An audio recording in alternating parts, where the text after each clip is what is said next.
You know, the income tax is something we all know about, and how it's collected and how we're guilty until proven innocent. But there's another tax that I've talked about, and a lot of people are talking about it, and I think they're going to talk more about it on December 16th, and that's called the inflation tax. We got to attack the inflation tax, which means the bottom line there is to get rid of the inflation tax, we have to deal with the Federal Reserve. We need to get rid of the Federal Reserve as well.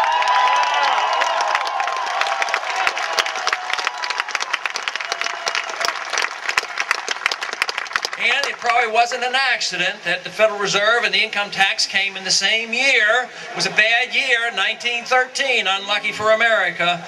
And it was about that same time, under Woodrow Wilson, that our foreign policy changed, because he was the one that coined the phrase, we have to make the world safe for democracy.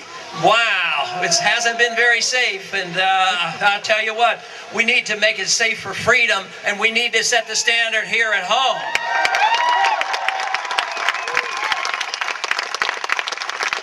But inflation and the Federal Reserve System serve special interests. The people who get to use the money first have the best benefit. The government gets to use it, the banking system uses it, the military-industrial complex gets to use it, anybody who has a contract with the government gets to use it. But then when the money circulates and multiplies through fractional reserve banking, the money supply goes up, and then we get to use it, then our prices go up, and we get hit with the bill. And that's what is wrong with that system. Last year, the government told us there was an inflation rate of 2%. Does anybody believe that? I don't believe that. So the reason they calculate it in such a manner is because, you know, they're committed to trying to keep Social Security beneficiaries up to speed and keep up with their current standard of living. But the inflation rate was more like 10%. So those who are on retirement or receiving Social Security actually lost 8%, and that's why in this country a lot of people are concerned about the economy as well as the war. They're concerned about the economy and the lower standard of living, because you can't live beyond your means forever. As an individuals, we know we can't do it. We have to pay the bills, and this is what happens to a country. When we live way beyond our means, the debt gets so big that we eventually have to go back to work. Right now, today, we are currently paying $1.4 billion every single day just to pay the interest on the $9 trillion national debt. I mean, think how much work has to be done to produce that much, just the interest on the debt. And just think about where that money could have been spent if it would have been left in our own pockets. That's what we want to have happen.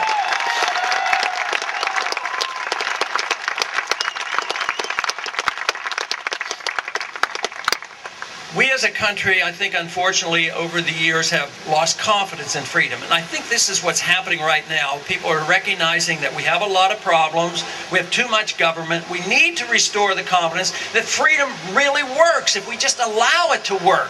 We don't have to depend on the government to tell us how to run our own lives. We don't have to have the government tell us how to run the economy. We don't need the government to police the world. We need the government there for the purpose that the founders instructed us to use the government for. The government is there, and the Constitution explicit, it is there to protect our freedoms.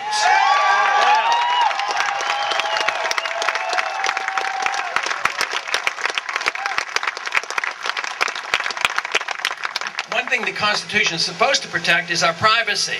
Today, our privacy is essentially gone. The Fourth Amendment doesn't mean very much. This has especially been bad since 9/11.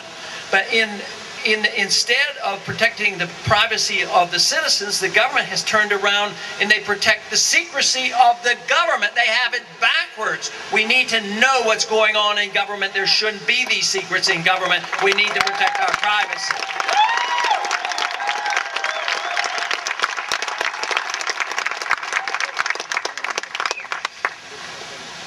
Something will have to happen, and I believe it'll be financial.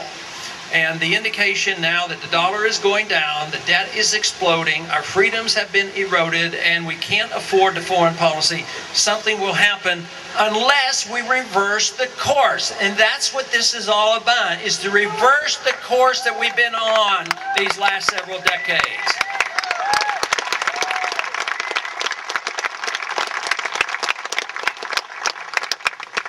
Victor Hugo said once that armies cannot stop an idea whose time has come.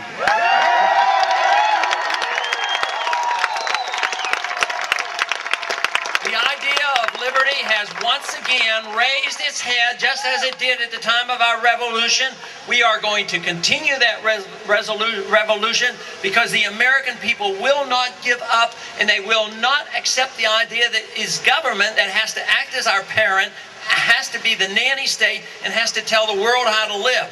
We have to have the belief and the faith and the confidence and the understanding how freedom works. That's what America is all about.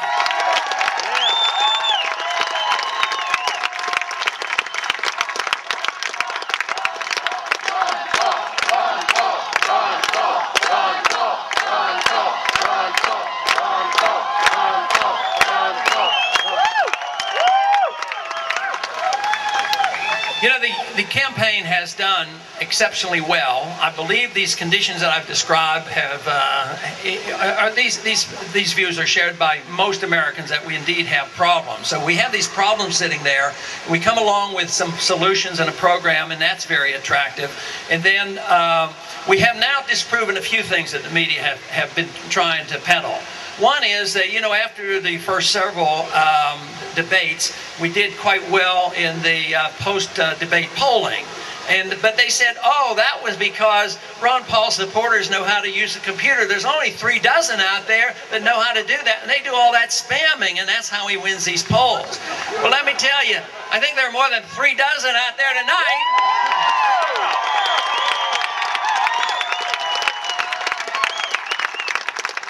But it is true, though, the internet is very, very important, and it has brought a lot of people together. And it is also true that the campaign is spontaneous, it's grassroots, and we as a campaign don't have control of it, and that is great because it is such a crucial issue, and idea is just delightful to see so many joining us in doing what they have to do. So this is to me very, very encouraging that it is happening. But what it has really done, it has taken us as individuals and brought us together to the point for the very first time, I believe, as almost ever, where we were able to compete with the special interests. The special interests control our government on both sides. The big money goes in, and all the PACs and the political action committees, and they just pour hundreds of millions of dollars into the other campaigns. This time, we don't have the money that they have, but we have a significant enough amount of money that we can compete. We have this secret weapon, which is a political equalizer. That is the internet, bringing the people together, and I am so glad that you have been able to do that so spontaneously.